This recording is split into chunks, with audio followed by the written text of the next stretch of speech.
मैंने भी इंजीनियरिंग किया है as an engineer software coder. मैंने 3 साल जॉब किया, उसके बाद मैंने एमबीए किया एचआर में एक्सेलराइज से।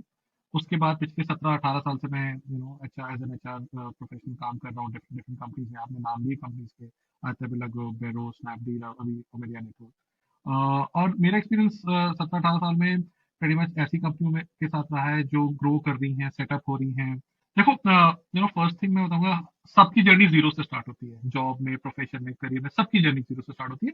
और जो भी जॉब आ रहा है आपका, जो भी रोल आ रहा है, मुझे ऐसा लगता है कि उसमें आपको जी जान से मेहनत करनी चाहिए। कुछ भी मतलब, कोई जॉब बड़ा नहीं होता, कोई छोटा नहीं होता, कोई अच्छा नहीं होता, कोई बुरा नहीं होता। जब आप स्टार्ट कर रहे हो, जीरो पे जब आप खड़े हो, तो आप जो भी करोगे आप लर्न करोगे, सीखोगे। और वो जो आप सीखते हो वो आगे चल के आपको काम ही आता है, नंबर वन। नंबर टू, आप अगर अच्छे से जी जान लगा के काम करते हो तो दैट ऑल्सो देन सामने वाले को दिखाई भी देता है कि यार ये बंदा मेहनती है, ये काम अच्छा कर रहा है। आप स्टैंड आउट करते हो क्राउड में, और अल्टीमेटली वही मैटर करता है, राइट? क्योंकि आप ये मानिए ना मानिए कि हम जिस वर्ल्ड में रह रहे हैं, it's a very competitive world, competition है। और अपने आप को डिफ्रेंशिएट अगर आपको कॉम्पिटिशन से करना है तो मेहनत करनी पड़ेगी। तो जो भी जॉब मिल रहा है, ये कभी मत सोचिए आप, मैंने जो कभी नहीं किया कि मेरा बाजू वाला क्या कर रहा है या मेरा क्लासमेट क्या कर रहा है, मेरा बैचमेट क्या कर रहा है, वो मैंने कभी नहीं देखा। और मैं ये सबको ही बोलता हूँ कि उससे फर्क नहीं पड़ना चाहिए। क्या फर्क पड़ना चाहिए कि आपके पास एक अपॉर्चुनिटी है, एक जॉब है, उसमें आप जी जान लगा के मेहनत कर दोगे, जो भी जॉब है। और अगर आप वो कर रहे हो तो आपकी जो ट्रेजेक्ट्री है, आपका जो ग्रोथ है, वो ऑटोमेटिकली होगा। थोड़ा लक भी होता है, जो जिसके ऊपर अपना कंट्रोल नहीं होता। बट कई सारी चीजें होती हैं, बट जो चीज आपके हाथ में है, वो आपकी मेहनत है। कि आपकी कंपनी में एक हाई लेवल ऑफ ट्रस्ट होना चाहिए, रिस्पेक्ट होनी चाहिए एक दूसरे के लिए, राइट? एक एग्जांपल दे रहा हूँ, राइट? हम काम करेंगे, साथ में काम करेंगे, लेकिन एक दूसरे को रिस्पेक्ट देके काम करेंगे। पहला रिस्पॉन्सिबिलिटी तो एज एन एचआर पर्सन आपका ये है टू अंडरस्टैंड कि जो आप जिस कंपनी में काम कर रहे हैं वो क्या काम कर रहे हैं और क्या बिजनेस है, और उस काम को करने के लिए किस तरह के लोग चाहिए होंगे टीम में। तो ये पार्ट वन है। तो जैसे आप फीट ऑन स्ट्रीट कर रहे हो, तो पहले तो आप समझिए कि काम क्या है वो। एज एन एचआर पर्सन अगर आप सामने बैठे हुए और आप कैंडिडेट्स को देख रहे हो, और आपको पता है कि इस बंदे का काम ये होगा कि इस बंदे को जाके मार्केट में सेल करना है, तो आप then you have to identify कि वो सेल कैसे करेगा या अच्छा कैसे कर पाएगा। कैंडिडेट में आप देखोगे कि उसका कम्युनिकेशन स्किल कैसा है, क्या वो अच्छे से अपने आप को कम्युनिकेट, अपनी बातों को कम्युनिकेट कर पा रहा है या नहीं कर पा रहा है। क्योंकि अगर वो नहीं कर पाएगा तो वो कैसे प्रोडक्ट के बारे में बताएगा कस्टमर्स को, राइट? तो वो नंबर वन हो गया। नंबर टू इज कि हाउ कॉन्फिडेंट दैट पर्सन, कि आप अपने अंदर कॉन्फिडेंस एज अ कैंडिडेट आपको समझ में आना चाहिए कि उस रोल की रिक्वायरमेंट क्या है, राइट? अकॉर्डिंगली अपने आप को सक्षम बनाइए उसमें। बोलूंगा कि डरना नहीं चाहिए बिल्कुल भी, फर्स्ट ऑफ ऑल। और आई नो, और ये बहुत नेचुरल है, हम भी बहुत डरते थे, जब अभी भी डरते हैं। अगर इंटरव्यू होता है तो ऑब्वियसली थोड़ा तो डर होना चाहिए, राइट? लेकिन आप एक बात मान के चलो कि अगर आपको कोई इंटरव्यू के लिए बुला रहा है तो जरूरत उनकी भी है। समझ रहे हो आप इस बात को, राइट? जरूरत उनकी भी, तभी तो इंटरव्यू के लिए बुला रहे हैं आपको, राइट? वो जो फर्स्ट इंप्रेशन होता है ना, बहुत इंपॉर्टेंट होता है। तो फर्स्ट इंप्रेशन बनाने के कई तरीके हैं। जब आप अंदर जा रहे हो या इंटरव्यू देने के लिए जा रहे हो, तो दो तीन चीजें आपको, बिफोर इवन फर्स्ट क्वेश्चन आपको पूछा जाए, आपको दो तीन चीजें आपको दिमाग में रखनी चाहिए। एक, मैंने कहा आपका अपेयरेंस सही होना चाहिए। जो भी आप पहन के जा रहे हो, डिसेंट पहन के जाओ। आपकी अपेयरेंस बहुत इंपॉर्टेंट है, राइट? मेरे सामने अगर कोई फटी जींस पहन के आएगा तो मेरा नेगेटिव हो जाएगा, बिल्कुल हो जाएगा। सेकेंड, देखिए, नर्वस हर कोई होता है। हर कैंडिडेट जो सीरियस है ना उस रोल के लिए, वो नर्वस होएगा। स्किल ये है कि आप कैसे उस नर्वसनेस को कम से कम दिखाओ, राइट? थर्ड चीज जो आती है, जहां पे अब जब ये सवाल आपके सामने आता है कि आप अपने बारे में बताइए, तो ध्यान रखिए कि इट इज वेरी इंपॉर्टेंट, वो आपके पास एक मौका है टू गेट द एचआर और पर्सन और the interviewer to get interested in you.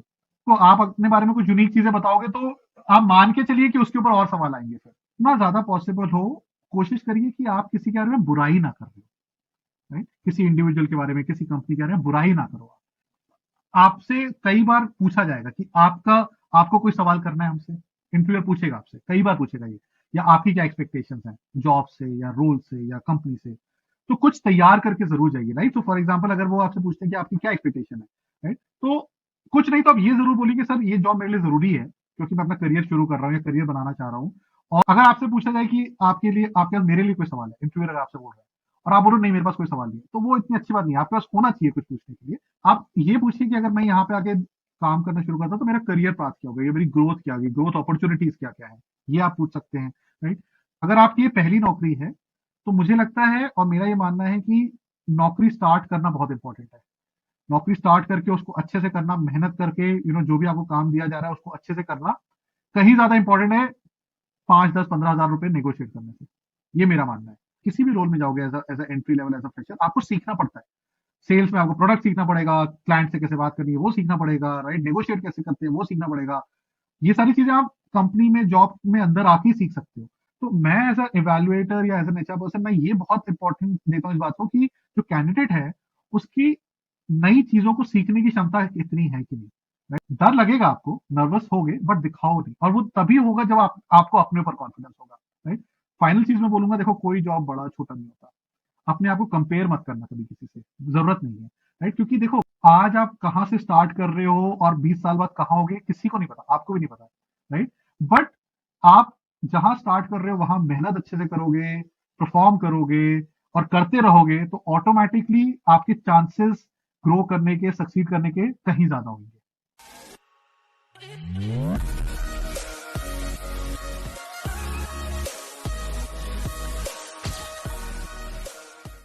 Hello and welcome viewers to our new podcast.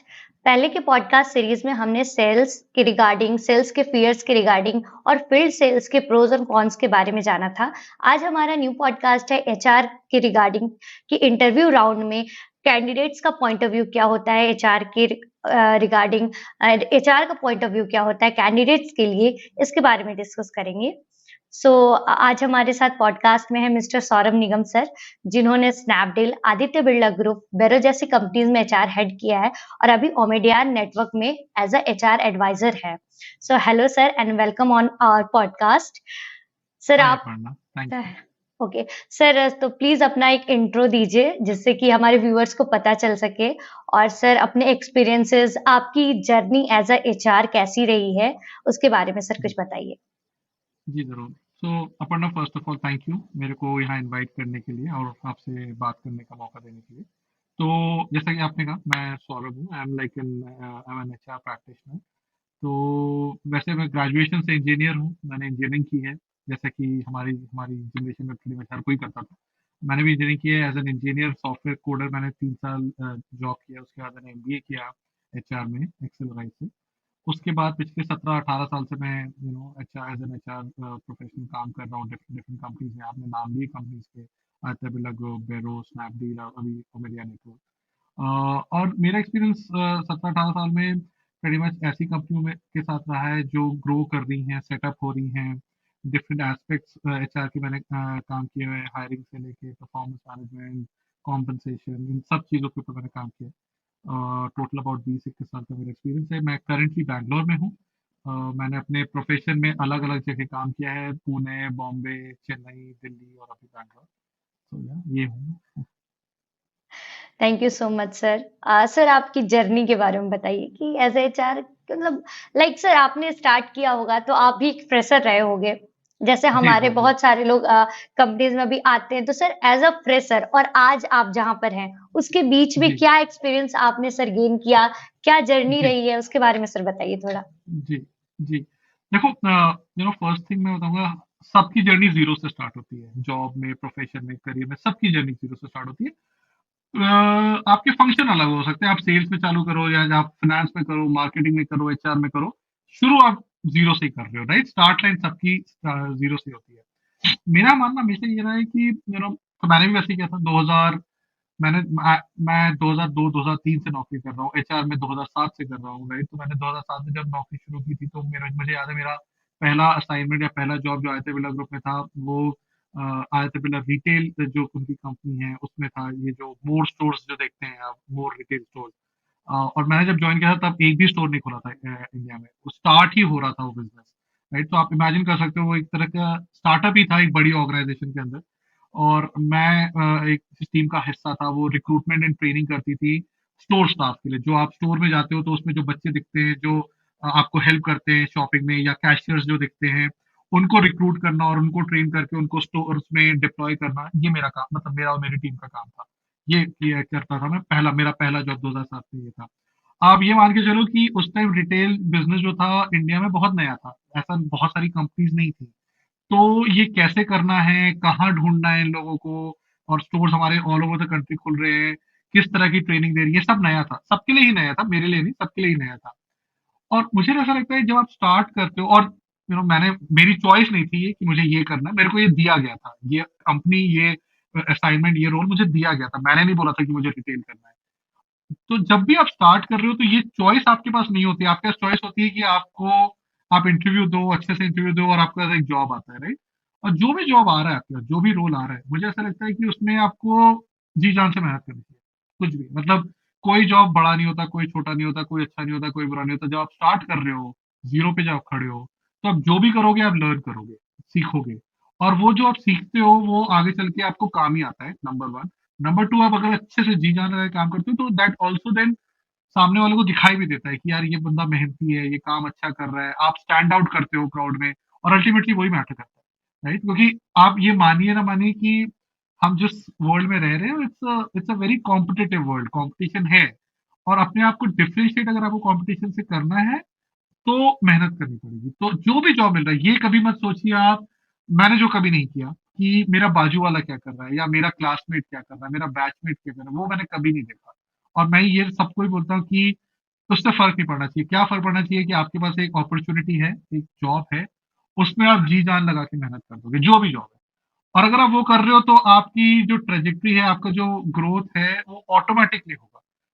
Slow fast हो सकता है कंपेयर टू अदर्स, उससे मैटर नहीं करना चाहिए। क्या मैटर करना चाहिए कि आप जो भी आप कर रहे हो उसमें 150% लगा रहे हो। तो ये मेरी जर्नी है, मैं आपको different parts of my journey के बारे में बता सकता हूँ, बट एक ये चीज कॉमन रही है जो मैंने आज से 17-18 साल पहले सीखा था, वो रिक्रूटमेंट करते समय, हायरिंग करते समय स्टोर स्टाफ के लिए, वो आज भी मेरे साथ है। उसके बारे में मैं आज भी आपको बता सकता हूँ, तब जो सीखा था वो अभी तक चला आ रहा है। तो वो इसीलिए क्योंकि मेहनत बहुत की थी, वो मेहनत करने से भी खतरा बिल्कुल सर, और यही रीज़न है कि सर आज आप यहाँ पर हैं। तो है। एक रीजन, मैं कहूंगा बाकी बहुत सारे और रीजन होते हैं, अपन राइट, जैसे आप जिन लोगों के साथ काम कर रहे हो, उनका सपोर्ट, आपके बॉसेस का, आपका मैनेजर्स का, उनसे आपने क्या सीखा, कैसे सीखा, राइट। थोड़ा लक भी होता है, जो जिसके ऊपर अपना कंट्रोल नहीं होता।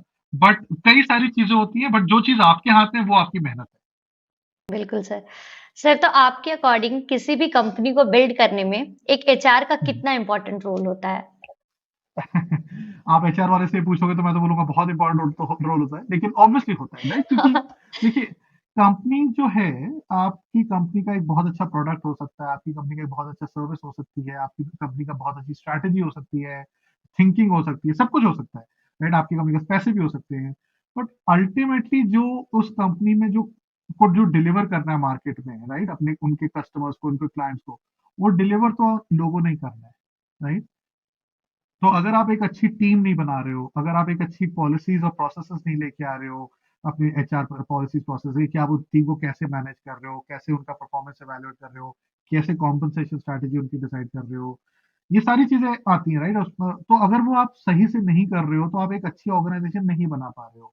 ऐसी ऑर्गेनाइजेशन जहां लोग आके काम करना चाहते हैं, जहां आके उनको लगता है कि हाँ, यहाँ पे आके हमें काम करना है, क्योंकि यहाँ पे हमारा ख्याल रखा जाता है, या यहाँ पे अच्छा काम होता है, या यहाँ पे फेयरनेस है। और ये सारी चीजें जो है ये एचआर के अंदर ही आती हैं, राइट। और तो एक ऑर्गेनाइजेशन को स्ट्रांग बनाने के लिए एचआर एज अ फंक्शन बहुत जरूरी है, बहुत इंपॉर्टेंट है, राइट। अब उसमें आप कितना वैल्यू ऐड करते हो एज एन एचआर प्रोफेशनल, वो तो आपकी काबिलियत पे डिपेंड करता है, राइट। बट हाँ, ये बात तो बहुत क्लियर है कि आपके पास अगर एक स्ट्रांग एचआर फंक्शन नहीं है, और टीम नहीं है, तो आपकी कंपनी, आप अपनी कंपनी को स्ट्रांग नहीं बना रहे, ऑर्गेनाइजेशन को स्ट्रांग नहीं बना रहे। सर, आपने बताया कि आपने बहुत सारे स्टार्टअप में काम किया है, जो ग्रोइंग जी। स्टेज में कंपनीज़ होती हैं, उनके साथ वर्क किया है। तो सर, कोई एक ऐसा एक्सपीरियंस या कोई ऐसी स्टोरी जो काफ़ी आपके लिए यादगार हो, मोमेंट हो, वो कुछ शेयर करिए सर।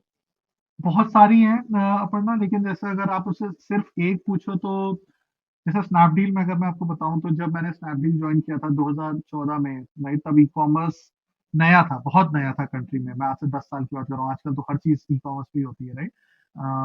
आपके घर में भी अमेजोन के पैकेट ऑलमोस्ट रोज आते होंगे, अमेजोन फ्लिपकार्ट के, राइट। हमारे यहाँ भी वही है।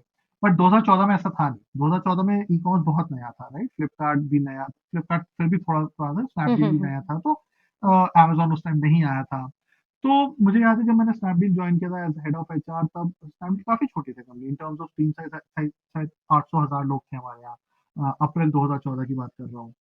और धीरे धीरे जैसे जैसे ई कॉमर्स इंडस्ट्री ने पिकअप किया, तो ऑब्वियसली हमने भी ग्रोथ देखी अपने ऑर्गेनाइजेशन में, स्नैपडील में। अप्रैल 2000, और ग्रोथ काफी ज्यादा हुई ओवर अ पीरियड टाइम। अप्रैल मई जून में जो थी वो अगस्त आते आते बहुत ज्यादा बढ़ गई। तो अप्रैल 2014 से मार्च 2015 में वो 800,000 लोगों की कंपनी में 7,000 8,000 लोग हो गए थे, 7,000 से 8,000 लोग हो गए थे। तो वो 1 साल की जो जर्नी थी ऑर्गेनाइजेशन के साथ ग्रो करने की, ऑर्गेनाइजेशन को इतना बड़ा करने की, अपनी खुद की टीम बनाने की, वो काफी, क्या कहना चाहिए, सही एक्सपीरियंस था। बिकॉज मेहनत काफी लगी, ऑब्वियसली काफी स्लीपलेस नाइट थी, दिन में 14-14 15-15 घंटे, 16-16 घंटे हम लोग काम करते थे। बट मजा बहुत आता था क्योंकि हम बिल्ड कर रहे थे ऑर्गेनाइजेशन को, राइट। और जैसे जैसे टीम बढ़ रही थी, ऑर्गेनाइजेशन बढ़ रही थी, वो रिजल्ट्स भी हमको सामने देखने को मिल रहे थे। तो आसान नहीं था, बट मजा बहुत आता था। मैं इसको जब भी मैं ये पीरियड डिस्क्राइब करता हूँ, तो मैं डिस्क्राइब करने का तरीका एक है कि हम एक तरह से एक कार का व्हील चेंज करने की कोशिश कर रहे थे, राइट। द चैलेंज ये था कि वो कार चल रही थी, राइट, और हमको चलती कार का व्हील चेंज करा था, राइट। तो मतलब ऑर्गेनाइजेशन तो तब भी थी जब मैंने ज्वाइन किया था अप्रैल में, 700 800 1000 लोग थे, राइट। ऑर्गेनाइजेशन चल रही थी। उस चलती हुई ऑर्गेनाइजेशन में 5 6 7 हजार लोग ऐड करना, डिफरेंट डिफरेंट फंक्शंस के, उस स्पेस पे उनको लेके आना, उनको ऑन बोर्ड करना, फिर उनके थ्रू परफॉर्मेंस उनका देखना, कल्चर करना ताकि हम लोग ग्रो कर पाए एज एन ऑर्गेनाइजेशन। तो वो 1 साल जो था वो काफी, मेरे हिसाब से काफी यादगार था, काफी काफी यादगार इम्पोर्टेंट था। था। Yes sir. हाँ जी, काफी ओके। कुछ सीखने को मिला उस हाँ 1 साल सर, में। बिल्कुल। जी। सर, आपके अकॉर्डिंग एचआर डिपार्टमेंट कैसे किसी कंपनी के कल्चर एंड वैल्यूज को बनाते हैं और उसे कैसे मेंटेन करते हैं? देखो, एचआर अलोन नहीं कर सकता, right. HR function alone culture नहीं बना सकता, वैल्यू सिस्टम नहीं बना सकता। और इनफैक्ट कल्चर और वैल्यू सिस्टम जो है वो एक तरह से सबकी कलेक्टिव रिस्पॉन्सिबिलिटी होती है, राइट। कल्चर क्या होता है? कल्चर ये होता है, अब अगर आप, मैं एग्जांपल लूं, हम हर परिवार में भी एक कल्चर होता है, राइट। हर परिवार को अगर आप देखो तो आपके यहाँ या मेरे यहाँ एक तरीका होता है रहने का, राइट। कुछ चीजें आप कर सकते हो, कुछ चीजें नहीं कर सकते हो, राइट। हाँ, यूजली डिफाइन की बिल्कुल। जाती है अपने अपने बड़ों के द्वारा, हाँ, right. Yes sir. Parents, grand parents, ये कि मतलब शाम को, अब जब हम छोटे थे तो ये था कि भाई शाम को अंधेरा होने के पहले घर आना है, राइट। हाँ आपको सर। जितना खेलना है खेल लो। तो एक तरह से वो एक तरह का कल्चर हो गया, राइट। तो मुझे आज भी वो है कि वो चीज ध्यान में है कि अगर मैं बाहर जा रहा हूँ, अब तो बड़े हो गए तो अब वो रिलैक्स हो गया, लेकिन ये था कि आपको वापस आना है, राइट। तो आप जब एक एक छत के नीचे जब आप बहुत सारे लोग काम कर रहे हैं या रह रहे हैं, तो ऑटोमेटिकली एक कल्चर डेवलप होता है, राइट। कल्चर नथिंग बट एक तरह से आपस में रहने का तरीका है, काम करने का तरीका है, वही कल्चर, और कुछ नहीं है। अब उसको डिफाइन करने के लिए आपको ये क्लियर होना चाहिए कि क्या चीजें आप अलाउ करोगे, क्या चीजें आप अलाउ नहीं करोगे, right. As a leader of the organisation, HR कहाँ इसमें फैसिलिटेट कर सकता है कि क्या चीजें रेजोनेट करेंगी, क्या चीजें अच्छी है किसी कंपनी के लिए, क्या चीजें अच्छी नहीं है, राइट। तो फॉर एग्जांपल अगर मैं दूं कि आपकी कंपनी में एक हाई लेवल ऑफ ट्रस्ट होना चाहिए, रिस्पेक्ट होनी चाहिए एक दूसरे के लिए, राइट। एक एग्जांपल दे रहा हूं, राइट। हम काम करेंगे, साथ में काम करेंगे, लेकिन एक दूसरे को रिस्पेक्ट देके काम सर, करेंगे। एग्जाम्पल है लेकिन बहुत ही इम्पोर्टेंट चीज है, रिस्पेक्ट। बिल्कुल, बिल्कुल। अब ये आप, एचआर ने बात तो कर ली है कि हाँ रिस्पेक्ट तो होना ही चाहिए, राइट। अब आपने मान भी ली as leader of the organisation, but सिर्फ बोलने से होगा नहीं। कैसे आप क्रिएट करोगे कल्चर रिस्पेक्ट का, राइट, अपनी ऑर्गेनाइजेशन में? फिर से आप वापस जाइए अपने फैमिली में, राइट। अब अगर हम अपनी फैमिली में देखें, अगर अगर हम अपने माता पिता या अपने ग्रैंड पेरेंट्स को देख रहे हैं कि वो जो भी घर में आ रहा है, चाहे हमारे घर में जो काम करने आ रहे हैं या जो हमारे मेहमान आ रहे हैं या हमारे बड़े आ रहे हैं, उनको एक तरीके से बात करते हैं, रिस्पेक्ट के साथ बात करते हैं, ऑटोमेटिकली वो आप भी सीखने लगते हो। क्योंकि अगर आप नहीं कर रहे हो तो आपको डांट पड़ती है, राइट। अगर आप सर। कर रहे हो तो शाबाशी मिलती है। हाँ, बिल्कुल। एग्जाम्पल मैं इसलिए दे रहा हूँ कि सेम चीज ऑर्गेनाइजेशन में अप्लाई होती है कि अगर आपने एक चीज आइडेंटिफाई कर ली या कुछ चीजें आइडेंटिफाई कर ली कि आप अपने कल्चर में, अपने डे टू डे काम में आप लाना चाहते हो अपनी कंपनी में, तो it is important that as leaders आप वो एग्जिबिट करो, खुद करके दिखाओ। नहीं तो नहीं होगा। और खुद करके दिखाने के अलावा आप, जब आपके लोग, आपकी टीम्स वो कर रही हैं तो उनको शाबाशी दो, नहीं कर रही तो उनको समझाओ। ये चीज जब आप day in and day out करोगे तभी कल्चर बनता है, नहीं तो नहीं बनता, राइट। एचआर की भूमिका इसमें ये है टू आइडेंटिफाई कि क्या होना चाहिए वो एस्पेक्ट्स, और अगर वो चीजें आपने आइडेंटिफाई कर ली और वो चीजें नहीं हो रही है टीम के द्वारा या हो रही हैं, तो कैसे उसको रिकॉग्निशन देना या कैसे उनको समझाना कि ये करना चाहिए। That is the role HR will play. सिर्फ एचआर अपने आप में कल्चर नहीं बना सकता। बिल्कुल, thank you so much sir. Sir, जैसे रिक्रूटमेंट प्रोसेस में एचआर की क्या-क्या रिस्पॉन्सिबिलिटीज होती हैं? किसी हाँ भी हाँ। ऑर्गेनाइजेशन में इस प्रोसेस को कैसे डिफाइन किया जाता है? लाइक अलग-अलग रिस्पॉन्सिबिलिटीज़ है हर किसी के लिए। सर एचआर के पॉइंट ऑफ व्यू से क्या है? देखिए, एचआर की रिस्पॉन्सिबिलिटी सबसे पहले तो ये आती है कि आप बिजनेस टीम्स के साथ जाके समझें कि उनकी क्या रिक्वायरमेंट है, किस किस क्या काम कर रहे हैं वो लोग, उस काम के लिए किस तरह के लोग चाहिए, उन किस तरह के लोग, जब मैं बोल रहा हूँ तो किस तरह का उनका एक्सपीरियंस होना चाहिए, किस तरह की उनकी पढ़ाई होनी चाहिए, क्या क्या क्या स्किल सेट्स होना चाहिए, तो ये आइडेंटिफाई करना बहुत जरूरी है, राइट? तभी आप जाके हायरिंग कर सकते हो ना मार्केट में। तो पहला रिस्पॉन्सिबिलिटी तो एज एन एचआर पर्सन आपका ये है टू अंडरस्टैंड कि जो आप जिस कंपनी में काम कर रहे हो वो क्या काम कर रहे हैं और क्या बिजनेस है, और उस काम को करने के लिए किस तरह के लोग चाहिए होंगे टीम में। तो ये पार्ट वन है। एक बार जब आपने ये डिसाइड कर लिया कि किस तरह के लोग चाहिए होंगे, मान लीजिए आपको इंजीनियर्स चाहिए जैसे फॉर एग्जांपल, या सेल्स के लोग चाहिए आपको, राइट? तो आपने जब वो डिफाइन कर लिया आप सेल्स के लोग चाहिए, तो आप क्या कैसे उनको एवेल्युएट करोगे, राइट? कैसे मेजर करोगे? आपके पास 100 कैंडिडेट अगर आ रहे हैं, आपको 5 लेने हैं, तो किन पैरामीटर्स में आप एवेल्युएट करोगे, राइट? तो वो डिफाइन करना, उन पैरामीटर्स को डिफाइन करना, ये सेकंड पार्ट हो गया। थर्ड पार्ट ये होता है कि आपने डिफाइन कर लिया कि आपको किस तरह के लोग चाहिए, किस पैरामीटर पे वैल्यूएट करोगे। थर्ड पार्ट ये है, कहाँ जाके ढूंढोगे उनको, राइट? कहाँ मिलेंगे वो आपको लोग? आप कैंपस में जाओगे, वॉक इन इंटरव्यू करोगे, अखबार में एड डालोगे, या जॉब साइट्स पे जाके देखोगे, राइट? तो वो आपको डिफाइन करना पड़ेगा। एक बार आपने वो डिफाइन कर लिया, तो फिर आप जा सकते हो वहां पे, और जैसे आपने ऐड दिया या आपने वॉक इन इंटरव्यू किया, फिर लोग आएंगे, अप्लाई करेंगे। फिर आप एक चीज ये बनाओगे कि जब लोग अप्लाई करेंगे तो आप इवेल्युएट कैसे करोगे उनको? इवेल्युएशन प्रोसेस आपको बनाना पड़ेगा, क्योंकि जैसे मैंने कहा कि 100 लोग आए हैं आपके पास, आपको पता है ये 5 चीजें आपको इवेल्युएट करनी है। अब इवेल्युएट कैसे करोगे? टेस्ट देके करोगे, इंटरव्यू देके करेंगे, ग्रुप डिस्कशन करोगे। अगेन आप डिफाइन करोगे वो चीजों को। वंस आपने डिफाइन कर दी, आपने आपके पास लोग आए हैं अप्लाई करके, फिर आप उनको उस इवेल्युएशन प्रोसेस से लेके जाओगे। कुछ भी हो सकता है, interview, job, group discussion, test हो सकते हैं, कई कई चीजें हो सकती है। एक बार जब आप उनको इवैल्यूएशन प्रोसेस के थ्रू लेके जाओगे, फिर उसमें से निकल के आएंगे वो 4 5 10 लोग जिनको आपको हायर करते हैं। फिर जब वो 5 10 लोग जब आइडेंटिफाई हो गए, तो उनको आप ऑफर रोल आउट करोगे, उनको आप ज्वाइन कराओगे, फिर ट्रेनिंग होगी। मोटा मोटा यही प्रोसेस है। सर जैसे आप जब रिक्रूटमेंट करते हैं तो अलग-अलग ऑपरेशंस होते हैं, लाइक ऑपरेशंस हो गए, सेल्स के लिए भी करते होंगे, फीट ऑन स्ट्रीट के लिए भी करते होंगे, कुछ लोग फील्ड में बिल्कुल जाकर कौन काम बिल्कुल करेंगे, टेक के लिए भी बिल्कुल करते होंगे, प्रोडक्ट के बिल्कुल लिए भी होता होगा कि नहीं प्रोडक्ट मैनेजमेंट कौन करेगा। लिटरली बहुत सारे वेरियस वो क्या कहते हैं टाइप्स है सर। तो करेक्ट। आप एक-एक कोई एग्जांपल के साथ बताइए सर कि आप ऑपरेशंस के लिए जब करते हैं तो क्या बेसिकली देखते हैं? टेक के लिए करते हैं तो क्या बहुत इंपॉर्टेंट चीजें तो देखते हैं, सेल्स के लिए देखते हैं तो उसमें क्या क्वालिटी कैंडिडेट्स में देखते हैं? सर थोड़ा-सा इसको बिल्कुल। डिस्क्राइब। तो तो सेल्स से शुरू करते हैं, सेल्स या फीट ऑन स्ट्रीट से बात करते हैं अपन लोग, यस सर, ठीक है? Yes sir. तो जैसे आप फीट ऑन स्ट्रीट कर रहे हो, तो पहले तो आप समझिए कि काम क्या है। वो काम ये है बेसिकली, आपको कोई प्रोडक्ट लेना है और उसको जाके मार्केट में सेल करना है कस्टमर्स को, यही है फीट ऑन स्ट्रीट। और प्रोडक्ट कुछ भी हो सकता है, राइट? वो प्रोडक्ट तेल साबुन भी हो सकता है, वो प्रोडक्ट आपका एक इंश्योरेंस पॉलिसी भी हो सकती है, राइट? वो प्रोडक्ट कुछ भी हो सकता है, बट आपको जाके उसको सेल करना है। अब सेल करना है तो आप हाउ आप कैसे वो करोगे सेल, राइट? और वही आपको इवेल्युएट करना है। जब आप एज एन एचआर पर्सन, जब आप सामने बैठे हुए और आप कैंडिडेट्स को देख रहे हो, और आपको पता है कि इस बंदे का काम ये होगा कि इस बंदे को जाके मार्केट में सेल करना है, तो आप then you have to identify कि वो सेल कैसे करेगा या अच्छा कैसे कर पाएगा। तो क्या चीजें आप देखोगे उस बंदे, उस कैंडिडेट में आप देखोगे कि उसका कम्युनिकेशन स्किल कैसा है, क्या वो अच्छे से अपने आप को कम्युनिकेट, अपनी बातों को कम्युनिकेट कर पा रहा है या नहीं कर पा रहा है, क्योंकि अगर वो नहीं कर पाएगा तो वो कैसे प्रोडक्ट के बारे में बताएगा कस्टमर्स को, राइट? तो वो नंबर वन हो गया।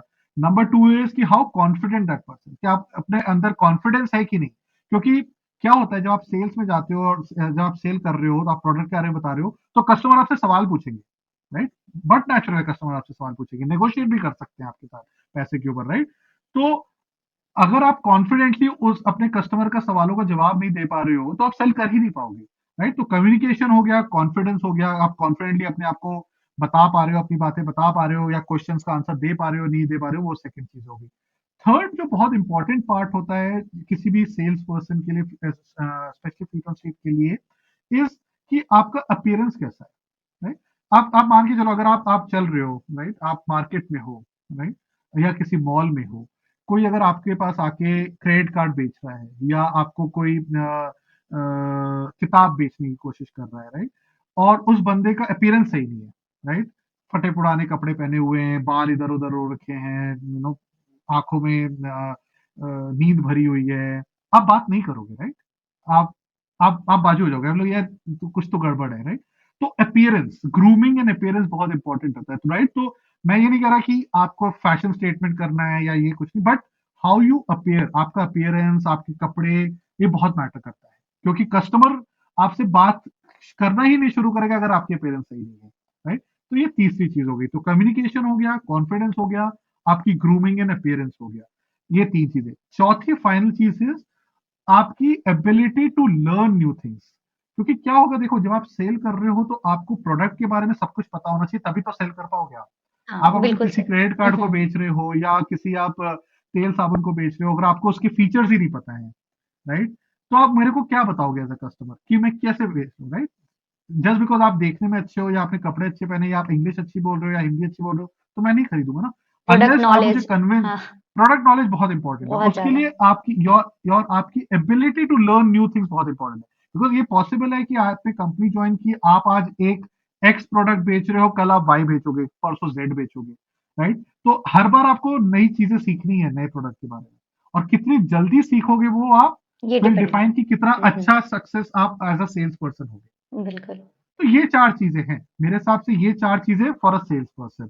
अब इसको बढ़ाते हैं, एक और एग्जांपल ले लेते हैं टेक्नोलॉजी या इंजीनियरिंग का लेते हैं, राइट?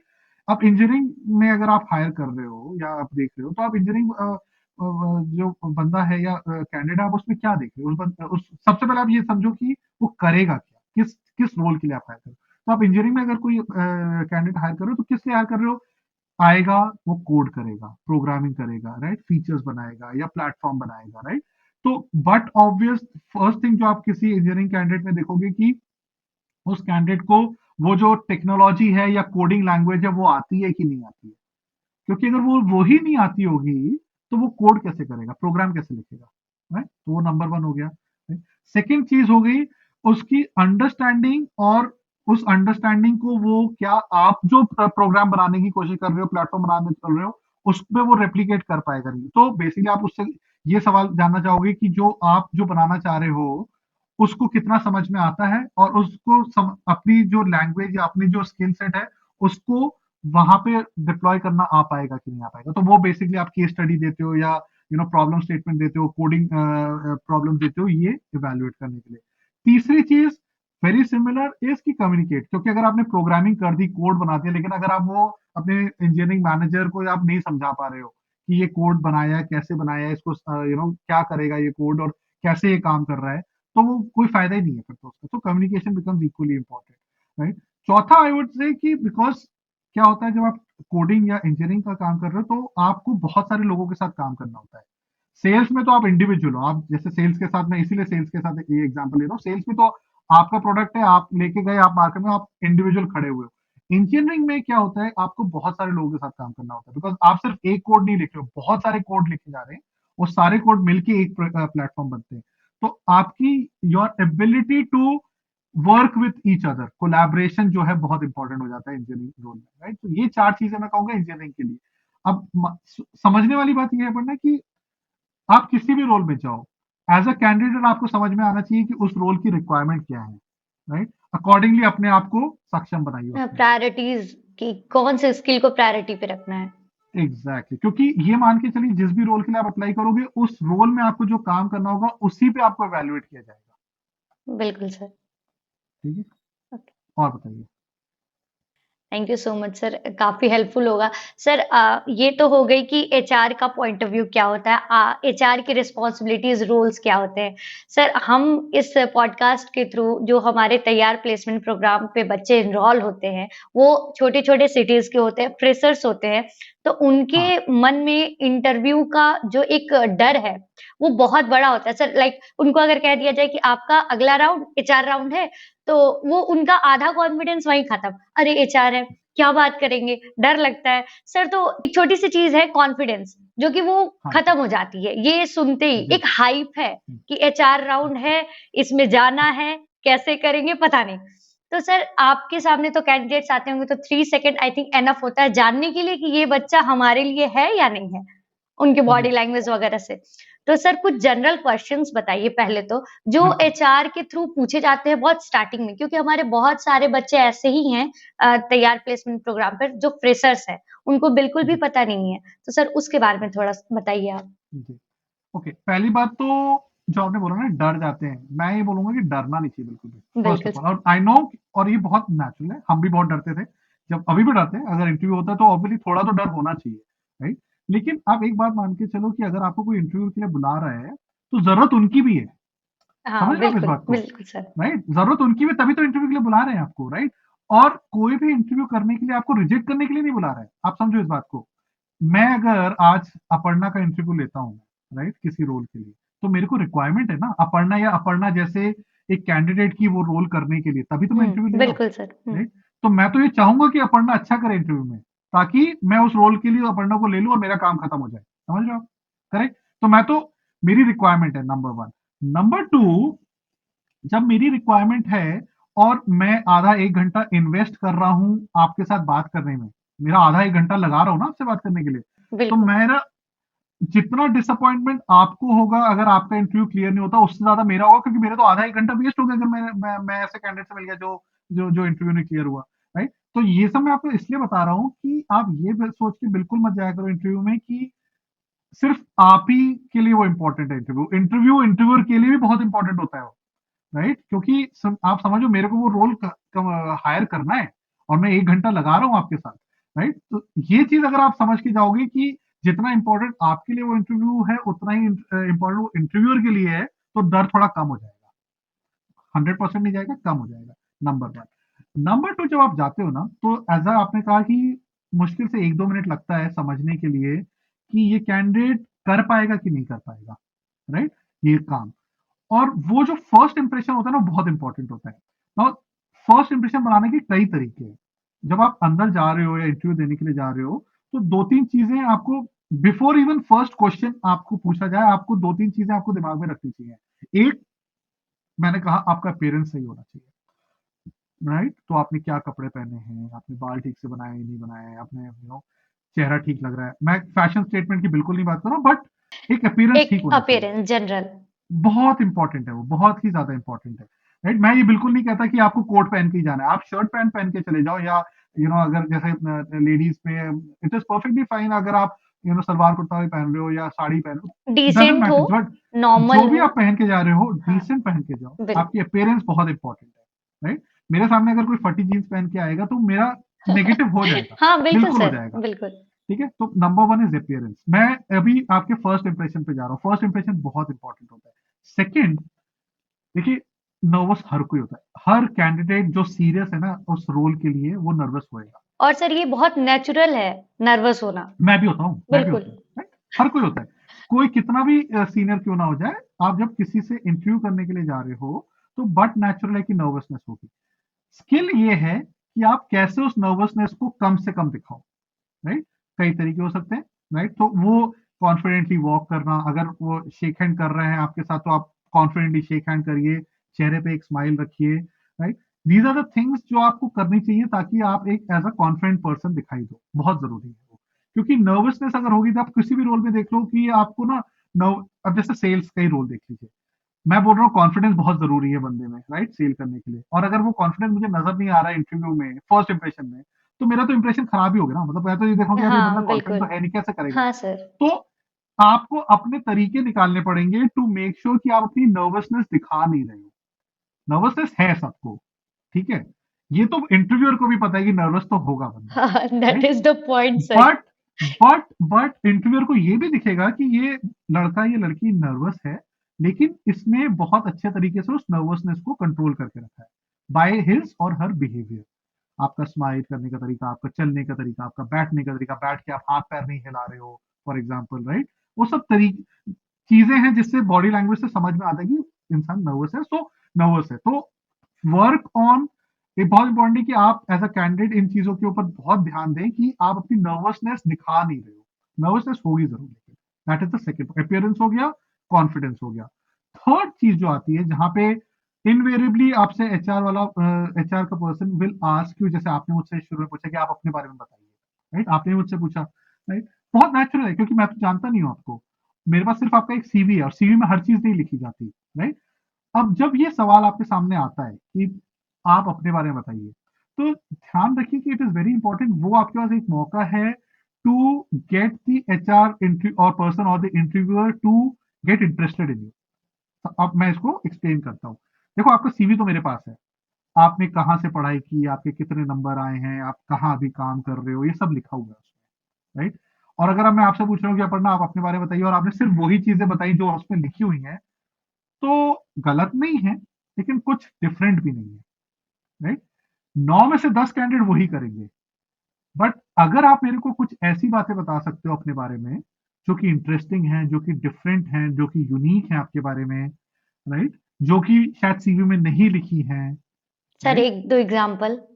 मैं बताता हूँ एक दो एग्जाम्पल, राइट? तो फॉर एग्जाम्पल, अगर आप मुझसे पूछोगे कि अगर आप मेरा इंटरव्यू कर रहे हो, तो दो तीन चीजें जो मैं आपको जैसे बताऊंगा, मैं आपको बताऊंगा कि मैं रनिंग करता हूँ फॉर एग्जाम्पल। अभी हाल में ही मैंने दिसंबर में एक 50 किलोमीटर की रन की थी। एक चीज मैं ये आपको बताऊंगा।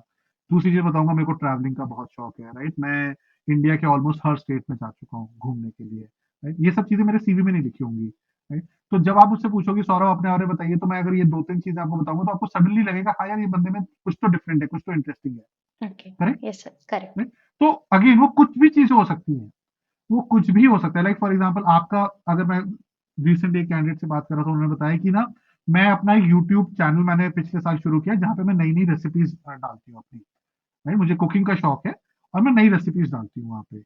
तो क्यों डालती हूँ? क्योंकि मुझे अच्छा लगता है जब लोग उस पर कमेंट करते हैं, लोग उसको फॉलो करते हैं, राइट? सीवी में नहीं लिखा था वो, सेम है here with different, me sir, education इधर, उसके बाद मैं अपना यूट्यूब रन करती हूँ क्योंकि वो मेरा राइट? पैशन है। मुझे अच्छा एग्जैक्ट। लगता है। तो अपने, हाँ, तो बस वही है। आप जब, आपसे जब पूछा जा रहा है आप अपने बारे में बताइए, तो आपके पास कुछ चीजें ऐसी होनी चाहिए बताने के लिए जो यूनिक है, जो डिफरेंट है, राइट? जरूरी नहीं है कि वो सबकी, ऑब्वियसली वो डिफरेंट होगी, राइट? रीजन मैं इसलिए बोल रहा हूँ कि बिकॉज अगर आप वो चीजें बताओगे, तो ऑटोमेटिकली मैं 100 लोगों से बात कर रहा हूँ आज के दिन में, सेम रोल के लिए मैं 100 लोगों से मिल रहा हूँ।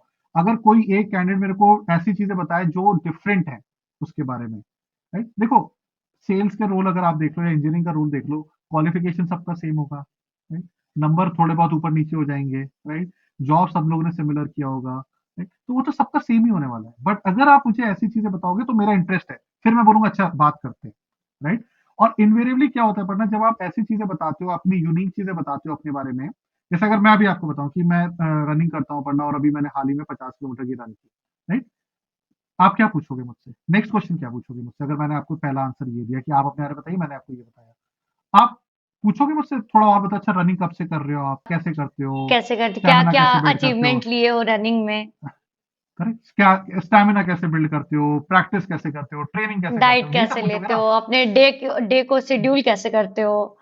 आप सोचो, आप मुझसे ये सब सवाल करोगे, रनिंग मेरा पैशन है, पिछले 2-3 साल से मैं रन कर रहा हूँ, आपने मुझसे ये सवाल किया, मेरे पास तो कितनी चीजें होंगी आपको बताने के लिए, हाँ, राइट? बिल्कुल सर, राइट। और वो चीजें होंगी जिसपे मैं, जो मैं करता हूँ कॉन्फिडेंटली करता हूँ, तो मैं कॉन्फिडेंटली बता भी पाऊंगा आपको। तो आपने ऑटोमेटिकली इंटरव्यूअर को उस डायरेक्शन में ले गए हो जो आपकी स्ट्रेंथ है, ऐसा करके, राइट? तो ये तीसरी चीज है। तीसरी चीज जो मैं देखता हूँ कैंडिडेट में, वो ये है, अपियरेंस हो गया, कॉन्फिडेंस हो गया, तीसरी इसकी, यार इस कैंडिडेट में यूनिक क्या है, क्या यूनिक है, क्या डिफरेंट है इस कैंडिडेट में, ये तीसरी चीज होगी। चौथी चीज जो कि मैं कहूंगा, मतलब ये तीनों चीज अगर आपने अच्छी कर दी, लेकिन ये चौथी चीज अगर आप नहीं कर पा रहे हो, तो फिर आप फेल हो जाओगे। वो जिस रोल के लिए आप अप्लाई कर रहे हो उसकी नॉलेज होनी चाहिए ना आपको। अगर आप सेल्स के लिए कर रहे हो तो आपको सेल्स करनी आनी चाहिए, हाँ, या बिल्कुल। आप इंजीनियरिंग के लिए कर रहे हो तो आपको कोडिंग आनी चाहिए। तो वो तो आप लेके चलो कि आपसे वो सवाल किए जाएंगे टू अंडरस्टैंड कि आपको ये काम के बारे में नॉलेज है कि नहीं है, राइट? तो अगर सेल्स कर रहे हैं, जैसे तो मैंने जैसे आपको बताया है, अगर आप मान लीजिए किसी सेल्स जॉब में जा रहे हो जहां पे आपको से क्रेडिट कार्ड बेचना है, एक एग्जांपल दे रहा हूं मैं बस, हाँ, तो आपको थोड़ी नॉलेज होनी चाहिए क्रेडिट कार्ड के बारे में, कि क्रेडिट कार्ड कैसे चलते हैं, डेफिनेटली। क्या फीचर्स होते हैं, राइट? वो सब आना चाहिए आपको। राइट। और ऑब्वियसली ये भी आना चाहिए कि अगर आपको वो आता है तो आप उसको कैसे सेल करोगे, क्योंकि इस तरह के सवाल आपसे पूछे जाएंगे। सिमिलरली अगर आप कोडिंग या इंजीनियरिंग का जॉब जा रहे हो, तो आपको आना चाहिए इंजीनियरिंग की, जिस लैंग्वेज में कोडिंग हो रही चाहिए, हो रही है, कैसे करोगे। अगर आपको एक प्रॉब्लम स्टेटमेंट दिया जा रहा है कि इस पे कोड करके दिखाओ, तो आपको आना चाहिए, राइट? तो चौथी चीज है कि आपको सब्जेक्ट मैटर नॉलेज होनी चाहिए, आपका जो सब्जेक्ट है या जो रोल है जिसके लिए आप अप्लाई कर रहे हो, उसकी नॉलेज आपको होनी चाहिए और अच्छी होनी चाहिए। ये 4 चीजें अगर आप कर लोगे तो मेरे हिसाब से कोई भी इंटरव्यू आप कर सकते हो।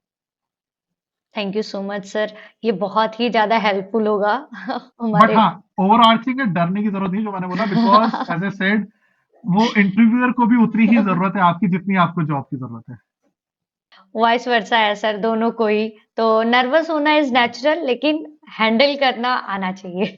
और एक लास्ट चीज और जो बोलूंगा, देखिए इंटरव्यू जो है ना वो बहुत डिफरेंट है। जो यूनिवर्सिटीज में वाइवा होता है, जो अपन लोग ओरल एग्जाम्स वगैरह होते थे, हुँ, हुँ। उसमें और इसमें बहुत फर्क है। सी ओरल एग्जाम्स में एक सर्टन सिलेबस है, वाइवा है, उस सिलेबस से सवाल आते हैं, और आपको उस टीचर को या जो वाइवा जो ले रहे हैं उनको आपको इवेल्युएट करके नंबर देने होते हैं।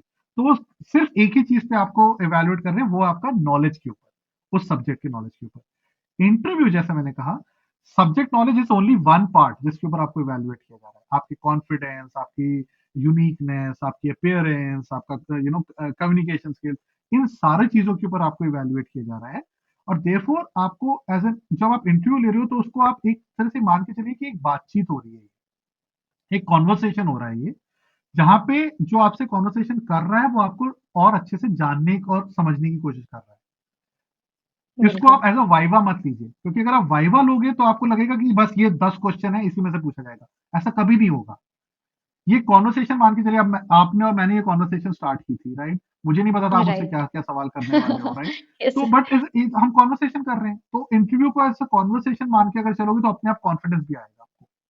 क्योंकि ये मान के चलिए इंटरव्यूअर के पास ऐसा नहीं होता कि 10 क्वेश्चन होते हैं, वही 10 क्वेश्चन आपसे पूछेगा, ऐसा नहीं होता। हाँ, वो तो सर बातचीत में निकलती जाती है कि क्या आने वाला है, क्या आप एग्जैक्टली, इनपुट एग्जैक्टली, दे रहे हो, उसके बाद चीज़ें हो रही एग्जैक्टली। हैं। मैंने तो एग्जांपल दिया ना आपको, आप अपने हाँ, बारे में कुछ यूनिक चीजें हाँ, बताओगे तो हाँ, आप मान के चलिए कि उसके ऊपर और सवाल हाँ, आएंगे। बिल्कुल सर। सर जो स्किल्स, पर्सनैलिटीज़, उसके अलावा और भी कोई कैंडिडेट की क्वालिटी जो एचआर को एंगेज हो सकें, स्किल एक्सपेक्टेशंस। स्किल हो गया, एटीट्यूड हो गया, राइट? यही 2 चीजें। स्किल में नॉलेज भी डाल देता हूँ मैं, नॉलेज ऑफ योर सब्जेक्ट, जो आपका सब्जेक्ट है उसकी नॉलेज आपको अच्छी होनी चाहिए। तो नॉलेज, स्किल और एटीट्यूड, यही 3 चीजें हैं, राइट? इसके बियॉन्ड मैंने ऑलरेडी आपको जैसे बताया कि आपका, जैसे आप कितना कॉन्फिडेंट हो, आपका अपियरेंस क्या है, ये सारी चीजें बहुत इंपॉर्टेंट है। और और आपके अंदर यूनिकनेस क्या है, आपके अंदर क्या यूनिक बात है। क्योंकि आप समझो कि मैं, जो इंटरव्यूअर है वो कितने लोगों से मिल रहा है, और रोल्स या नौकरियां जो है 5, 10, 15, 20 ही होंगी, मान लीजिए 100 होंगी, बट नौकरियों से ज्यादा कैंडिडेट है, ये भी मान के चलिए, राइट? तो आपके, अगर सब में सब कुछ सेम है, सबकी नॉलेज सेम है, राइट, सबको सेम ही आता है, सबने सिमिलर पढ़ाई की है, तो डिफरेंशिएटर क्या है? डिफरेंशिएटर आपकी यूनिकनेस है एज एन इंडिविजुअल, और वो बाहर निकाल के लेके आना बहुत जरूरी है। बस यही है, इसके बियॉन्ड कुछ भी नहीं है पढ़ना, टू बी ओके। हाँ सर। सर ये है कि अब तो ये हो गई कि क्या-क्या चीज़ें करनी चाहिए। सर कुछ 3-4 बहुत से बेसिक सी चीज़ें जो अवॉइड करनी चाहिए कैंडिडेट को ऑनेस्ट। Before interview round? बिल्कुल, बिल्कुल। देखो, सबसे पहले बात तो वो अपीयरेंस वाली बात मैंने बता दी, अपीयरेंस बहुत सही होना चाहिए, तो बहुत कॉन्शियस होके अपनी अपीयरेंस ठीक करके लेके जाइए। दूसरी बात, जब आप जा रहे हो, आपको अवॉइड करनी चाहिए कि देखो, लोग आपसे पूछेंगे कि आप पहले क्या करते थे, क्या काम किया है, कहाँ काम किया है, राइट? और हर किसी के बैड एक्सपीरियंस हो सकते हैं, खराब एक्सपीरियंस हो सकते हैं। जितना ज़्यादा पॉसिबल हो, कोशिश करिए कि आप किसी के बारे में बुराई ना कर रहे हो, राइट? किसी इंडिविजुअल के बारे में, किसी कंपनी के बारे में बुराई ना करो आप, राइट? क्योंकि देखो क्या होगा, जब आप किसी की बुराई करते हो, तो आप अगर किसी इंसान की या किसी कंपनी की बुराई कर रहे हो, तो मैं तो सिर्फ आपको सुन रहा हूँ, मेरे को उस कंपनी या उस इंसान का व्यू तो पता ही नहीं है, हाँ, बिल्कुल कि सर। हो सकता है आपने भी कुछ किया हो जिसकी वजह से आपके एक्सपीरियंस खराब रहे हो, राइट? तो द मोमेंट आप नेगेटिव चले जाते हो ना, तो कोई भी इंसान अगर नेगेटिव थॉट प्रोसेस में लेके बात कर रहा है, तो it becomes difficult for me to get convince कि यार ये मेरे बारे में या हमारी कंपनी के बारे में भी ऐसे नहीं है, हाँ, राइट सर। राइट? हुँ। तो ये बहुत ध्यान में रखिएगा कि जब आप बात कर रहे हैं तो आप या तो बैलेंस व्यू दीजिए, नेगेटिव मत, या पॉजिटिव दीजिए, नेगेटिव मत बात करिए, राइट? वो एक सेकंड पार्ट हो गया। थर्ड, मुझे लगता है कि ये बिल्कुल मान के मत चलिए कि आपको हर सवाल का जवाब देना है या आना चाहिए। अगर आपको किसी सवाल का जवाब नहीं आता, टेक्निकल क्वेश्चन हो गया या सब्जेक्ट मैटर क्वेश्चन हो गया, तो आप ओपनली बोल दीजिए कि आपको नहीं पता, इट इज परफेक्टली ओके। जो इंटरव्यूअर को जो चीज नहीं अच्छी लगती, वो ये लगती है कि आपको सवाल का जवाब पता नहीं है और फिर भी आप कोशिश कर रहे हो और आप कुछ भी आंसर कर रहे हो। वो एक मान के चलिए शॉर्ट शॉर्ट आंसर तरीका है रिजेक्ट होने का, राइट? तो अगर आप मुझसे और पूछो, सर आई वुड रात हाँ बोलिए। डिनाई करने का क्या तरीका हो सकता है? लाइक क्या वो बिल्कुल बोल के बोल मना दीजिए। कर सकते हैं? बिल्कुल बोल दीजिए, सॉरी सर मुझे नहीं पता इस क्वेश्चन का आंसर। बिल्कुल बोल दीजिए। देखिए, कोई भी इंसान ऐसा नहीं है जिसको सारे क्वेश्चन्स के हाँ, सारे आंसर बिल्कुल पता हो। सर। हाँ, नहीं पता 10 ना? में तो ऐसे 3-4 क्वेश्चंस होंगे जो नहीं आंसर कर और सकते हैं। और इंटरव्यूअर जो है ना, वो इस बात को एप्रिशिएट करेगा कि आपने ऑनेस्टली इस बात को उनको बता दिया कि मुझे नहीं आता। बजाय इसके कि आप तुक्का मारने की कोशिश कर रहे हो, वो नहीं चलेगा। आप ये ज़रूर बोल सकते हो फॉर एग्जांपल कि आपको मान लीजिए थोड़ा बहुत उस चीज़ के बारे में पता है, जानकारी है, राइट? 100% नहीं है, तो आप बिल्कुल बोलिए कि सर मुझे ना पूरा नहीं पता अच्छे से, थोड़ा बहुत पता है, जो मुझे पता है वो मैं आपको बता रहा हूँ। ये भी आप बोल सकते हो। या फिर आप बोल सकते हो मुझे पता ही नहीं है सर, मुझे सॉरी सर मुझे नहीं आता इसका। वो भी ठीक है। बट ये दिखाने की कोशिश मत करिए कि मुझे सब कुछ आता है, जब हाँ। आपको नहीं आता है। हाँ, हाँ। वो मत करिए क्योंकि वो शॉर्ट रिजेक्ट है फिर। क्योंकि that is equal to saying lie, झूठ बोलने के बराबर है। और वैसा तो कोई फिर आपको मतलब इंटरव्यू क्लियर करना इम्पॉसिबल ऑनेस्टी हो तो जाएगा। सबसे ज़्यादा इम्पोर्टेंट है सर, ऑनेस्टी किसी भी बहुत सबसे ऑर्गनाइजेशन इंपॉर्टेंट, में, बिल्कुल। किसी भी अगर आप ऑर्गेनाइजेशन अभी किसी भी रोल ऑनेस्ट पे। नहीं है, तो आप पे कैसे ट्रस्ट करें कि आप आगे भी ऑनेस्ट रहेंगे? बिल्कुल बिल्कुल। तो ये तीन होगी। चौथी चीज मैं आपको ये बोलूंगा कि देखो, आपसे कई बार पूछा जाएगा कि आपको कोई सवाल करना है हमसे। इंटरव्यूअर पूछेगा आपसे, कई बार पूछेगा ये, या आपकी क्या एक्सपेक्टेशंस हैं जॉब से या रोल से या कंपनी से। तो कुछ तैयार करके जरूर जाइए, राइट? तो फॉर एग्जांपल अगर वो आपसे पूछते हैं कि आपकी क्या एक्सपेक्टेशन है, राइट? तो कुछ नहीं तो आप ये जरूर बोलिए कि सर ये जॉब मेरे लिए जरूरी है, क्योंकि मैं अपना करियर शुरू कर रहा हूँ या करियर बनाना चाह रहा हूँ, और मैं सीखना चाहता हूँ, राइट? मैं बहुत मेहनत करके सीखूंगा। मैं ये जानना चाहता हूँ कि अगर मैं ज्वाइन करता हूँ कंपनी, तो मेरे पास क्या अपॉर्चुनिटीज होंगी सीखने की, राइट? कैसे ग्रो कर सकता हूँ मैं। तो कुछ मैंने एक सिर्फ एग्जाम्पल दिया आपको, लेकिन कुछ सवाल आपके पास होने चाहिए जो आप इंटरव्यूअर से पूछ सकते हो। उससे क्या लगेगा इंटरव्यूअर को कि हाँ, ये जो कैंडिडेट है ये रियली इंटरेस्टेड है और बहुत क्लियर है अपने माइंड में कि क्या करना चाहता है और क्यों यहाँ आना चाहता है। तो वो दिखाना बहुत जरूरी है। तो अगर आपसे पूछा जाए कि आपके पास मेरे लिए कोई सवाल है, इंटरव्यूअर अगर आपसे बोल रहा है और आप बोलो नहीं मेरे पास कोई सवाल नहीं है, तो वो इतनी अच्छी बात नहीं है। आपके पास होना चाहिए कुछ पूछने के लिए। मैंने एक एग्जाम्पल दिया, और कुछ भी और भी हो सकता है। वो कंपनी के बारे में हो सकता है, कि कंपनी क्या कर रही है, कंपनी क्या प्लान्स हैं, क्या कंपनी और ज्योग्राफीज में जाने और स्टेट्स में भी प्लान कर रही है, एक्सपैंड कर रही है, कुछ भी हो सकता है। वो थोड़ा रिसर्च उस जॉब के बारे में, उस कंपनी के बारे में करके जाइए, और कुछ सवाल अपने पास रखिए जो आप पूछ सकते हैं वहां से, वहां वहां इंटरव्यू से। ओके। ये चौथी चीज है मेरी। हाँ सर, तो ये इससे ही रिलेटेड एक क्वेश्चन मेरे दिमाग में आ रहा है कि सर, जो आप है कि आप पूछिए, तो सर वो इनिशिएट कैसे कर सकते, क्या तरीका होना चाहिए, परफेक्ट तरीका कि हम कैंडिडेट्स एचआर से इनिशिएट करें क्वेश्चन? बिल्कुल, देखिए, at the end of the interviewer के एंड में नॉर्मली इंटरव्यूअर आपसे पूछता है ये सवाल कि आपके पास कोई सवाल है क्या। अगर नहीं भी पूछता है, राइट, अगर वो इंटरव्यू बोलता है अच्छा ठीक है खत्म, राइट, मतलब या मेरा इंटरव्यू खत्म या इंटरव्यू खत्म हो गया, तो आप बोल सकते हैं सर क्या आपके पास 2 मिनट है, मेरे को एक सवाल पूछना था आपसे। पूछिए आप, कोई कोई मना नहीं करेगा आपको। बिल्कुल सर। तो अगर वो खुद से पूछ रहे हैं तो बहुत ही अच्छा, आप खुद ही उनसे पूछ सकते हैं। अगर नहीं भी पूछ रहे हैं तो आप बोलिए सर मेरे को 2 मिनट चाहिए आपसे, मेरे को एक सवाल था जो मेरे दिमाग में मुझे आपसे पूछना है। तो पूछिए आप। सर ये तो हो गई। बिल्कुल घबराइए मत। मैंने बोला वो कॉन्वर्सेशन है, तो आपको पूरा मौका है पूछने का, वहां पे कोई मना नहीं करेगा आपको। बिल्कुल। सर, ये तो हो गई चीज़ें इंटरव्यू के रिगार्डिंग। सर एक बहुत ही बड़ा एक एक्सपेक्ट है सर, सैलरी। तो हाँ जी। हाँ सर, तो अब उसको डिस्कस करते हैं सर कि पहले तो आपके पॉइंट ऑफ व्यू से जानते हैं कि सर आप अगर कैंडिडेट्स को समझाते हैं सैलरी के बारे में, तो वो कैसे जी। समझाते हैं? क्या तरीका होता है? क्या एक्सपेक्टेशन सेट करते हैं उनके स्किल्स के रिगार्डिंग्स, उनकी चीज़ों के रिगार्डिंग? तो अपन ना देखो, जब मैं हायरिंग करने जा रहा हूँ, इंटरव्यू करने जा रहा हूँ किसी रोल के लिए, तो मेरे को पता है मैं कितना पैसे दे सकता हूँ या क्या सैलरी है उस रोल के लिए, राइट? तो वो तो बहुत क्लियर होता है, वो इंटरव्यू स्टार्ट करने के पहले ही क्लियर होता है कि इस रेंज में हम सैलरी दे सकते हैं। कई बार तो रेंज भी नहीं होती कि बस इतना ही दे सकते हैं, right? 30,000 a month, 50,000 a month, right? तो वो तो बहुत क्लियर है ना। उसके लिए मैं कैंडिडेट से इंटरव्यू करता हूँ और इवेलुएट करता हूँ, जो कैंडिडेट एक्सपेक्टेशन को मीट करते हैं उनको मैं ऑफर रोल आउट करता हूँ। जब मैं ऑफर रोल आउट करता हूँ तो मैं उनको बताता हूँ क्लियरली कि भाई इस रोल के लिए इस एक्सपीरियंस जो आप लेके आए हैं उसके लिए हम हमारी कंपनी इतना आपको कॉम्पनसेट करेगी। उस कॉम्पनसेशन में अगर और भी कुछ बेनिफिट्स वगैरह हैं, जैसे इंश्योरेंस हो गया या रहने का हो गया या ट्रांसपोर्टेशन का हो गया, तो वो भी मैं एक्सप्लेन करता हूँ कि, और बहुत इंपॉर्टेंट है कि ट्रांसपेरेंटली आप कैंडिडेट को सब कुछ बताइए कि आप कॉम्पनसेशन बेनिफिट में क्या क्या चीजें दे रहे हैं। तो आप ऐसे एक्सप्लेन करते हो। तो मेरा तो तरीका ये होता है कि आप ट्रांसपेरेंटली सब कुछ आप बता दीजिए कैंडिडेट को। अब इट इज पॉसिबल कि जब मैं बताता हूं तो कैंडिडेट्स का सवाल होते हैं। हाँ, अब वो वही। जब सवाल कर रहे हैं तो आप उनको बहुत क्लियरली बताइए क्या आप कर सकते हो और क्या पॉसिबल है और क्या नहीं है। जैसे for example field on street sales का जॉब है, मैंने बताया कि हाँ ये कॉम्पनसेशन है, ये इंसेंटिव मिलेगा आपको, राइट, और ये बेनिफिट्स है, इंश्योरेंस वगैरह जो भी है। अब अगर मेरे किसी किसी कैंडिडेट ने पूछा कि सर क्या पेट्रोल अलाउंस देते हैं, राइट, तो आपके पास वो क्लियर एज एन इंटरव्यूअर आपके पास बहुत क्लियर होना चाहिए आंसर, या तो आप देते हैं या नहीं देते हैं, राइट। या अगर आप केस टू केस बेसिस पे देते हैं कि भाई अगर कोई दिन में 50 किलोमीटर से ज्यादा चला रहा है तभी देंगे, तो वो भी आप एक्सपेक्ट। तो ये जो सवाल जो है ये बहुत ही लॉजिकल क्वेश्चन है, और as an interviewer, as an HR person आपके पास एक क्लियर कट आंसर होना चाहिए टू मेक श्योर कि कैंडिडेट के दिमाग में कोई डाउट ना रहे कॉम्पनसेशन बेनिफिट्स को और लेकर सर आगे जाके अगर वो। हाँ कैंडिडेट्स बोलिए। को भी अगर कुछ पूछना है, कोई डाउट है, तो उसी टाइम क्लियर कर लेना चाहिए, बिल्कुल। बिल्कुल बिल्कुल हाँ, वो बिल्कुल बिल्कुल। ओपन होते हैं, वो डर के वजह से नहीं पूछ पाते हैं, कहते हैं कि क्या सामने वाला सोचेगा। तो सर क्या पॉइंट ऑफ व्यू होता है अगर कोई देखिए दो चीजें। कैंडिडेट पूछता है उसके रिगार्डिंग तो?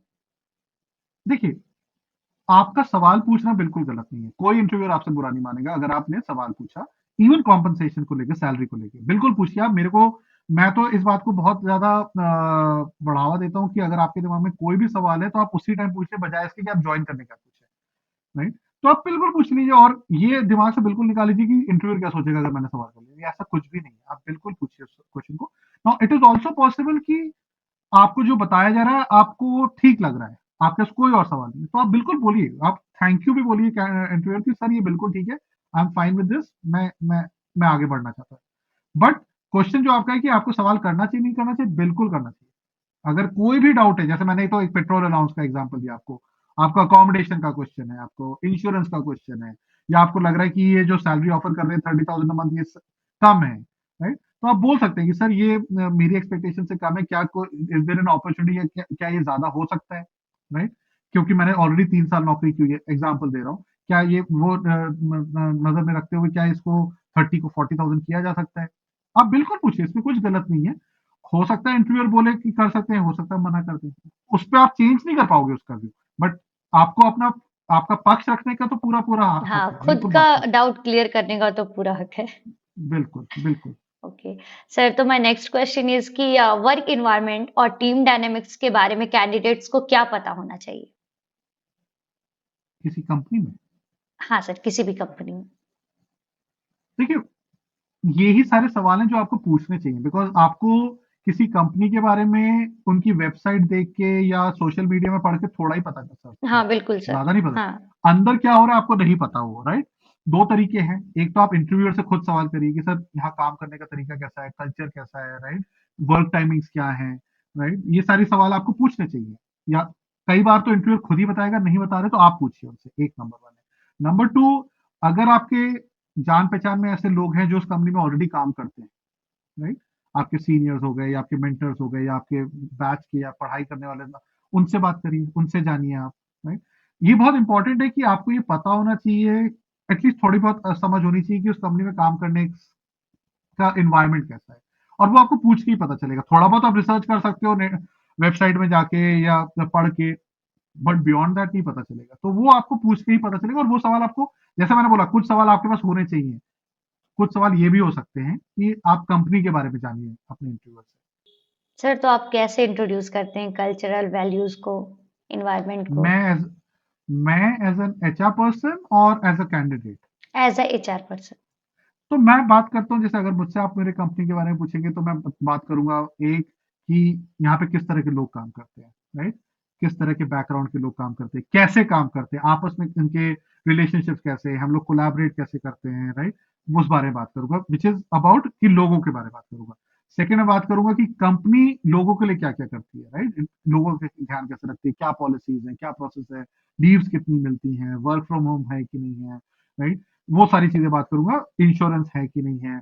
तो कंपनी हमारे लिए या लोगों के लिए, हम लोगों के लिए क्या करते हैं, वो सेकंड एस्पेक्ट है। तो लोगों के बारे में बात कर ली, कंपनी क्या करती है उसके बारे में बात कर ली। तीसरी बात मैं करूंगा कि यहाँ पे काम करने अगर कोई काम करता है 1 2 3 4 साल, तो उनका करियर प्रॉस्पेक्ट या करियर ग्रोथ कैसे होती है, एग्जाम्पल देखिए, अपना खुद का भी एग्जाम्पल दूंगा, अपने और कलीग्स का भी एग्जाम्पल दूंगा, ताकि सामने वाले को समझ में आए, कैंडिडेट को समझ में आए कि इस कंपनी में काम करूंगा तो मेरी ग्रोथ भी होगी।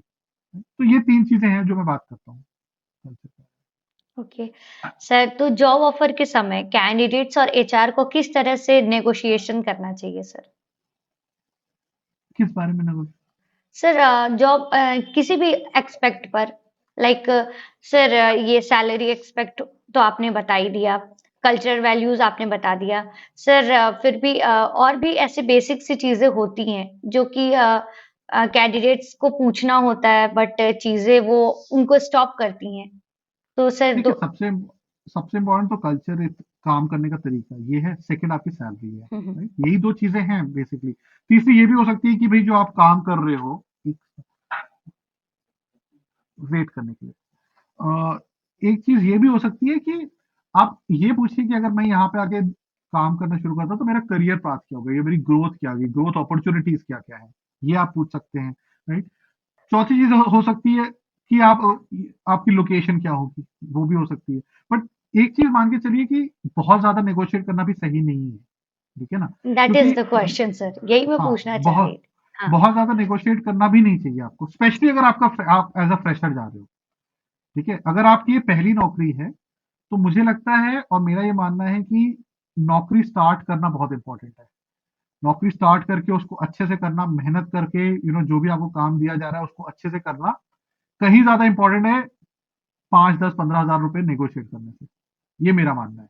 क्योंकि अगर आप एक बार आप जब काम करना शुरू कर दोगे ना, और आप अच्छे से करोगे, तो ऑटोमेटिकली आपकी क्रेडिबिलिटी बढ़ेगी, ऑटोमेटिकली आपके रिकॉग्नाइज किया जाएगा आपके काम को, आपको। और जब आपको रिकॉग्नाइज किया जाएगा तो ग्रोथ भी होगी, सैलरी भी बढ़ेगी, सब कुछ होएगा। तो मैं यही एडवाइस करता हूँ कि अगर आप एज अ फ्रेशर जा रहे हो जॉब के लिए और इंटरव्यू के लिए, तो नेगोशिएट नहीं करो ज्यादा। नहीं करो तो बेटर ही है एक्चुअली, टू बी ऑनेस्ट। बजाय इसके कि आप नेगोशिएट करो, ये समझो कि वो जो काम आपको बता रहे हैं वो आप करना चाहते हो या नहीं करना चाहते हो, वो आपके अलाइनमेंट है या नहीं। और फिर एक बार अगर आपको जॉब मिल गया तो उसको अच्छे से करो। ये मेरा ये मेरी एडवाइस है, to be honest. Sir entry level के कैंडिडेट्स के लिए आपकी क्या अप्रोच होती है? मेरी as a HR person as क्या अप्रोच एचआर, होती हाँ है? As HR. ऑलरेडी मैंने आपको बताया, देखो, मैं बहुत ज्यादा तो एक्सपेक्ट करता नहीं हूँ एंट्री लेवल कैंडिडेट से, बिकॉज वो बेचारे पहली बार आ रहे हैं, नर्वस भी होते हैं, डर भी लगा होता है, राइट? मैंने जैसा कि बताया, मैं देखता हूँ कि यार ये बंदे अपीयरेंस कैसे है, तैयार ठीक से होके आया है, कितना कॉन्फिडेंट है कि नहीं। सबसे इंपॉर्टेंट चीज मैं देखता हूँ इस बंदे में, इस कैंडिडेट में सीखने की क्षमता है कि नहीं। समझ रहे हो आप? क्योंकि जब आप फ्रेशर होते हो तो हाँ, आपने डिग्री ले ली है, बट डिग्री लेके जॉब करना दो बहुत डिफरेंट चीजें हैं, राइट? तो आप किसी भी जॉब में जाओगे, किसी भी रोल में जाओगे, as entry level, as a fresher, आपको सीखना पड़ता है। सेल्स में आपको प्रोडक्ट सीखना पड़ेगा, क्लाइंट से कैसे बात करनी है वो सीखना पड़ेगा, राइट? नेगोशिएट कैसे करते हैं वो सीखना पड़ेगा। ये सारी चीजें आप कंपनी में, जॉब में अंदर आके ही सीख सकते हो। तो मैं एज अ इवेल्युएटर या एज एन एचआर पर्सन, मैं ये बहुत इंपॉर्टेंट देता हूँ इस बात को कि जो कैंडिडेट है उसकी नई चीजों को सीखने की क्षमता कितनी है कि नहीं, राइट? तो वो कई तरीके से हो सकता है। एक, मैं ये देखता हूँ कि भाई वो किस तरह के सवाल कर रहा है मुझसे, राइट? मैं जैसे सवाल कर रहा हूँ उसके जवाब वो ठीक से दे रहा है या नहीं दे रहा है, राइट? उसमें वो इंक्विजिटिवनेस है कि नहीं, चाह है कि नहीं नई चीजों को सीखने की और जानने की। तो ये सारी चीजें मैं अपने सवालों से करता हूँ। और मेरे सवाल इसीलिए मैं पूछ रहा हूँ कि ये जानने के लिए कि आप, ठीक है, आपने डिग्री ले ली, आपने पढ़ाई कर ली, अब आप जॉब के लिए आ रहे हो, आप में वो हंगर या वो आग है कि नहीं कि अभी मुझे और सीखना है, अभी तो बहुत कुछ सीखना है, अभी तो मैं स्टार्ट कर रहा हूँ करियर। वो बहुत इंपॉर्टेंट है। वो आकर आप नहीं दिखा पा रहे हो कैंडिडेट एज एन इंटरव्यूअर को, तो कहीं ना कहीं आप अपने आप को सही से प्रेजेंट नहीं कर रहे हो। तो एंट्री लेवल कैंडिडेट में मेरे अंदर, मेरे को एक वो बहुत इंपॉर्टेंट है। चौथी चीज, आप मेहनती हो कि नहीं, आप में लर्न सीखने की क्षमता है कि नहीं, और चौथी चीज, आप मेहनती हो कि नहीं। ये दो चीजें अगर आपने दिखा दी मेरे को, तो फिर मतलब ऐसा हो नहीं सकता कि आप मेरे को क्या, मतलब किसी भी इंटरव्यू को, कि आप जॉब नहीं लेके आओगे। क्योंकि अगर आप मेहनती हो और आपको सीखने की चाह है तो आप कोई भी काम कर लोगे, फिर तो आप सीख जाओगे। Okay sir. So sir at the last sir, आपकी क्लोजिंग थॉट्स हमारे फ्रेशर्स के लिए एज एन एचआर। मैंने, देखो, जैसा बोला कि अपने ऊपर कॉन्फिडेंस रखो आप, राइट? आपने पढ़ाई की है, आपने स्ट्रगल किया है, राइट? आप अगर किसी इंटरव्यू स्टेज तक पहुंचे हो या किसी कंपनी के सामने आप इंटरव्यू के लिए जा रहे हो, तो ऑब्वियसली आपने कई चीजें सही की है, तभी आप जा रहे हो, number one. Number two, company को भी आपकी उतनी ही जरूरत है जितनी आपको कंपनी की जरूरत है, राइट? तो कॉन्फिडेंस रखो अपने ऊपर, अपने ऊपर विश्वास रखो कि आपने जो भी अब पढ़ाई की है, जो भी सीखा है, वो यूजफुल होगा, राइट?